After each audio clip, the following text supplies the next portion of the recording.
IPL ఫైనల్లో తన సత్తా చూపించి కోల్కతా నైట్ రైడర్స్ కప్పును ఎగరేసుకుపోయింది.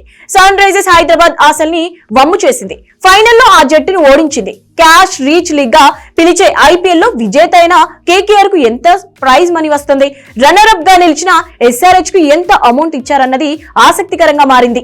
ఐపీఎల్ సిరీస్ మొత్తానికి 46.5 కోట్లను బీసీసీఐ ప్రైజ్ మనీగా అందించింది. ఇందులో ఐపీఎల్ విజేత అయిన కేకేఆర్ కు 20 కోట్ల రూపాయల క్యాష్ ప్రైజ్ దక్కింది. రన్నర్ అప్ గా నిలిచిన ఎస్ఆర్హెచ్ కు 13 కోట్ల క్యాష్ రివార్డును బీసీసీఐ అందించింది.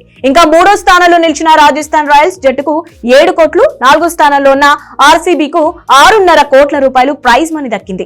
ఇంకా 741 పరుగులు చేసిన ఆరెంజ్ క్యాప్ హోల్డర్ కోహ్లీకి 10 లక్షల రూపాయలు, 24 వికెట్లు తీసిన పర్పుల్ క్యాప్ అందుకున్న ప్లేయర్ హర్షల్ పటేల్ కి 10 లక్షల క్యాష్ రివార్డు దక్కింది. ఎమర్జింగ్ టోర్నీ అవార్డు అందుకున్న ఆల్రౌండర్ నితీష్ కుమార్ రెడ్డికి 10 లక్షలు, 488 పరుగులు, 17 వికెట్లు తీసి మోస్ట్ వాల్యుబుల్ ప్లేయర్ గా నిలిచిన సునీల్ నారాయణ్ కి 10 లక్షల రూపాయల చొప్పున క్యాష్ రివార్డు దక్కింది.